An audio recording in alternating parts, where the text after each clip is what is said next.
کہ سب سے زیادہ جنت میں تعداد تیری امت کی ہے. تو سوچیں اللہ کے نبی صلی اللہ علیہ وسلم راضی ہو گئے ہوں گے. اور اللہ کے نبی صلی اللہ علیہ وسلم کو دکھائی فتوحات دکھائیں. اللہ کے نبی صلی اللہ علیہ وسلم کو پتا تھا کہ میری امت جو ہے وہ کتنی پھیلے گی. حضرت عمر صلی اللہ عنہ جو ہے وہ جب فتوحات ہوئی تو رونے لگ گئے. فارس فتح ہوا, جب شام فتح ہوا, اور ان کو باتیں یاد آتی تھی کہ دیکھیں رسول اللہ صلی اللہ علیہ وسلم ہمیں ان کی بشارتیں دیتے تھے, اور ہم جب مشرک ہوا کرتے تھے ہم مذاق اڑایا کرتے تھے کہ یہ کیسی باتیں ہو رہی ہیں, لیکن بس اللہ کے نبی صلی اللہ علیہ وسلم کو پتا تھا. تو اس لیے یہ اللہ ہمیں بھی کہہ رہا ہے, یہ ہر انسان کے لیے میسیج ہے کہ تم فکر نہ کرو, اللہ تمہیں راضی کر دے گا کسی نہ کسی طریقے سے. دیکھیں اللہ سے ہوپ لگائیں گے نا تو ایمٹی ہینڈ نہیں آئیں گے, یہ میں آپ کو بتا دوں. انسانوں کے پاس جائیں گے تو شاید وہ مسئلہ حل ہو جائے, شاید نہ ہو, لیکن اللہ کے ہاں یاد رکھیں اللہ 3 طریقوں سے دعا جو ہے اس کو آنسر کرتا ہے. یا اللہ اسی وقت دے دیتا ہے امیجیٹلی, یا اللہ جو ہے اس کو تھوڑا سا ڈیلے کرتا ہے, کیونکہ ظاہر ہے اللہ تعالیٰ اس بندے کو مزید نکھارنا چاہتا ہے. اللہ چاہتا ہے یہ میرے پاس آتا رہے, مجھ سے مانگتا رہے. یا اللہ اس کو اس کا رد بدل ایسا دے دیتا ہے کہ اس کو سکون آ جاتا ہے. تو نو تو ہے ہی نہیں نا, ہوپلیسنس تو ہے ہی نہیں اللہ کے ہاں. اس لیے یہ شیطان ہوپلیس کرتا ہے بندے کو آ کے کہ جی تجھے تو یہ ملا ہی نہیں, پتہ نہیں اس کے بدلے اللہ نے کیا دینا ہے, پتہ نہیں اس کے پیچھے اللہ کی کیا حکمت ہے وغیرہ وغیرہ. یہ تو انسان نہیں سمجھ سکتا. اس لیے ٹرسٹ اللہ. یہ کیوں اللہ تعالیٰ یہ باتیں ہمیں بتا رہا ہے کہ اس کے وزڈم پہ ٹرسٹ کرو, اس پہ کبھی شک نہ کرو, کبھی اس کے بارے میں نیگیٹو نہ ہو. اور انبیاء کے بارے میں بھی ہمیں یہی پتہ لگتا ہے, کبھی نیگیٹو نہیں اللہ کے بارے میں. اور پھر اللہ سبحانہ و تعالیٰ اللہ کے نبی کو دیکھیں کاؤنسل کرتے, علم یجد کا یتیمن فآویٰ. دیکھیں اللہ کے لیے کافی تھا. کچھ لوگ کہتے ہیں نا کہ نہیں آخرت کا وعدہ ہو گیا بس کافی ہے. دیکھیں اللہ یہاں پہ بات ختم ہو جاتی ہے. اللہ کے نبی وَلَلْآخِرَةُ خَيْرٌ لَكَ مِنَ الْأُولَىٰ, آگے اللہ دلیل دے رہا ہے. اللہ کے نبی کو دلیل دے رہا ہے. دلیل کیا ہے کہ علم یجد کا یتیمن فآویٰ, کیا نہیں اس نے تجھے یتیم پایا اور تیری حفاظت نہیں کی. دیکھ لیں اللہ کے نبی صلی اللہ علیہ وسلم کو اکیلا چھوڑا اللہ نے کبھی. ایسے مطلب سوچیں مشرک تھے ابو طالب, لیکن اس کے باوجود کوٹ کوٹ کے دل میں محبت بھری ہوئی تھی اپنے بھتیجے کے لیے, اور جان دینے کے لیے تیار تھے اپنے بھتیجے کے لیے. اتنے لائل تھے کہ شیبہ ابی طالب میں پورے بنو ہاشم کو کہتے ہیں ہم چلے جائیں گے. مطلب اس کی خاطر اسلام قبول نہیں کیا, لیکن محبت اتنی تھی کہ بس اس کی خاطر ہم وہاں بھی چلے جائیں گے. پھر دیکھیں عبد المطلب نے پہلے حفاظت کی, اس کے بعد ابو طالب نے حفاظت کی, اس کے بعد حضرت ختیجہ جیسی وائف دے دی, ٹھیک ہے نا, سپورٹ کے لیے. ہر موقع پہ اللہ نے بندے دیے انہیں, اور ایسے بندے دیے کہ آپ سوچ نہیں سکتے. ایسی سپورٹ دی ہے, تقویت ملتی تھی اللہ کے نبی صلی اللہ علیہ وسلم کو. وَوَجَدَكَ ضَالًّا فَهَدَىٰ, and he found you unaware and he guided you. اور اللہ کے نبی صلی اللہ علیہ وسلم کہا جا رہا ہے کہ تمہارے سینے پر ایک بوجھ تھا. یہ دیکھیں نا, یہ اگلی ہی جو اس سے صورت ہے, سورہ انشرح. أَلَمْ نَشْرَحْ لَكَ صَدْرَكَ وَوَضَعْنَا عَنكَ وِزْرَكَ الَّذِي أَنقَضَ ظَهْرَكَ وَرَفَعْنَا لَكَ ذِكْرَكَ.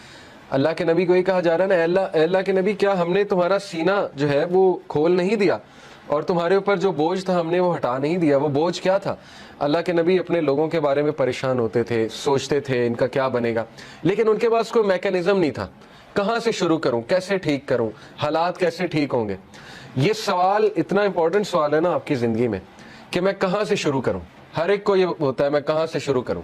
تو اللہ تعالیٰ کہہ رہا ہے کہ کیا اللہ نے تمہاری یہ پرابلم حل نہیں کر دی؟ تم انویئر تھے, تم سوچتے تھے کہاں سے شروع کیا جائے, تو دیکھو اللہ نے پورا میکینزم تمہیں بھیج دیا, اور تمہیں وہ ذمہ داری دے دی ہے کہ تم اب دوسروں کے لیے ہوپ ہو, اور تم دوسروں کے لیے ایک میسنجر ہو, اور تم دوسروں کے لیے ایک جو ہے وہ لائٹ ہو.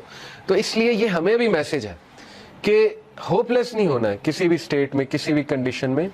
اللہ تعالیٰ کچھ نہ کچھ نعم و بدل آپ کو دے گا, امپاسبل ہے, خالی ہاتھ نہیں چھوڑتا اللہ, یہ بات یاد رکھیں, ٹھیک ہے. یہ اللہ کے بارے میں آپ 100% شور ہو جائیں یہ اس صورت کے مطابق. تو بہرحال وَوَجَدَكَ عَائِلًا فَأَغْنَىٰ, اور اس نے تمہیں پور پایا اور تمہیں رچ بنایا. And he found you poor and made you rich. اس کے بارے میں رسول اللہ صلی اللہ علیہ وسلم نے کہا ہے کہ رچنس از ناٹ دی کثرت آف مال. کثرت مال جو ہے وہ رچنس نہیں ہے, بلکہ غنا, دل کا غنا جو ہے وہ رچنس ہے. دل راضی ہونا چاہیے. تو دیکھیں جو میکانزم دیا اللہ کے نبی کو, اس سے ایک تو اللہ نے ان کو رچنس آف دی ہارٹ دی, رچنس آف دا سول دی, ذکر دیا, بتایا مجھے کیسے پکارو. اور دیکھیں اللہ کے نبی کے تھرو ہمیں اللہ نے کیا کیا دیا. آپ کو کوئی لرن کرنے کی ضرورت نہیں, خود سے دعا, اللہ کے نبی کی دعائیں موجود ہیں. ان دعاؤں پہ کبھی غور کریں, ان کے الفاظ پہ کبھی غور کریں. اللہ تعالیٰ نے نبیوں کی دعائیں آپ کو بتا دی ہیں کہ کس طرح سے انہوں نے پکارا, کس طرح سے ندا لگائی. اللہ نے اپنے ایٹریبیوٹس بتا دیا آپ کو, یا حی یا قیوم. کبھی آپ صرف اس میں ہی سوچ لینا کہ ایک ہندو کے ساتھ اپنے آپ کو کمپیئر کر لیں, ایک ایسے انسان کے ساتھ جس کے پاس اللہ کا صحیح کانسیپٹ نہیں ہے، تو آپ سوچ لیں آپ کتنے لکی ہیں۔ وہ بتوں کے آگے جھکتا ہے، اسے اللہ کا تعارف ہی نہیں ہے، اسے پتہ ہی نہیں اللہ ہے کون، اور نہ اسے اللہ کو پکارنا آتا ہے، اور سوچیں کہ وہ کتنا زیادہ ایکسپلائٹ ہو رہا ہے تھرو آؤٹ دی لائف۔ تو سوچیں اللہ کی کتنی بڑی نعمت ہے کہ اللہ تعالیٰ نے ہمیں غنی کر دیا، اپنا تعارف کرا کے غنی کر دیا، ہمیں اسلام کا نالج دے کے غنی کر دیا، قرآن ہم پہ نازل کر کے ہمیں غنی کر دیا۔ فَأَمَّا الْيَتِيمَ فَلَا تَقْهَرْ، یہ اس کا آخری پیسیج ہے، ابھی ہم لیسن لخص کرتے ہیں۔ Therefore treat not the orphan with oppression، بہت پاورفل ٹپ ہے، اور یہ بڑا زبردست لیسن ہے سورہ زحا میں، کہ جب تم خود پین میں ہونا تو اس پین کو تم ریلیف کیسے کرو گے؟ یہ سائنٹیفکلی پروون ہے، دوسروں کی پین آسان کر کے۔ یہ ہے سب سے بڑی بات، یہ ہے جو بندہ خود پین میں ہوتا ہے نا، وہ پھر دوسروں کی بڑی زبردست مدد کرتا ہے۔ اسی لیے اللہ کے نبی صلی اللہ علیہ وسلم چونکہ خود اس غم سے گزرے ہوئے، یتیم تھے اللہ کے نبی صلی اللہ علیہ وسلم، تو اس لیے اللہ کہہ رہا ہے فَأَمَّا الْيَتِيمَ فَلَا تَقْهَرْ، اے نبی اس لیے آرفن کو ٹریٹ اچھا کرو، اپریشن کے ساتھ ٹریٹ۔ یہ نہیں کہ اللہ کے نبی کرتے تھے، لیکن یہ کہ ان کے تھرو میسج دیا جا رہا ہے وَأَمَّا السَّائِلَ فَلَا تَنْهَرْ and repulse not the one who asks۔ اسی لیے اللہ کے نبی سے جب بھی کوئی کچھ مانگتا تھا آج تک انکار نہیں کیا ہی نہیں کبھی انکار اللہ کے نبی صلی اللہ علیہ وسلم نے۔ تو میسج کیا دیا جا رہا ہے کہ اب چونکہ تمہارا دل نرم ہے غم سے، اور تم نے خود وہ چیز دیکھی ہے، تو اس لیے اب دوسروں کے ساتھ بہت نرمی برتاؤ۔ وَأَمَّا بِنِعْمَةِ رَبِّكَ فَحَدِّثْ and proclaim the grace of your Lord، اور اللہ تعالیٰ کی حمد بیان کرو۔ اب ہم ذرا لیسنز کی طرف آ جاتے ہیں۔ پہلے دو لیسن ہم نے نکالے کہ پہلے تین کہ اللہ کے نبی صلی اللہ علیہ وسلم ایون ان پہ غم آیا ہے، تو غم کوئی بری بات نہیں ہے، ٹھیک ہے نا، غم کو سزا نہ سمجھیں۔ بانو قدسیہ کہا کرتی تھی نا کہ غم کا الیکٹرک شاک، ان کا ایک بڑا زبردست اس پہ کالم ہے، غم کا الیکٹرک شاک اس کا ٹائٹل تھا۔ انہوں نے کہا کہ غم جو ہے یہ تو روحانیت کی سیڑھی ہے، اور غم اس روحانیت کی سیڑھی پہ چڑھ کے انسان کا جو ہے وہ دل نرم ہوتا ہے، پھر وہ دوسروں کا غم فیل کرتا ہے، اور پھر وہ دوسروں کے لیے کچھ کرتا ہے۔ ادروائز تو انسان مزے میں ہے نا، اس کو کچھ آ ہی نہیں رہا، تو پھر نہ اس سے کوئی کام ہوگا، نہ وہ اللہ کے لیے کچھ کرے گا۔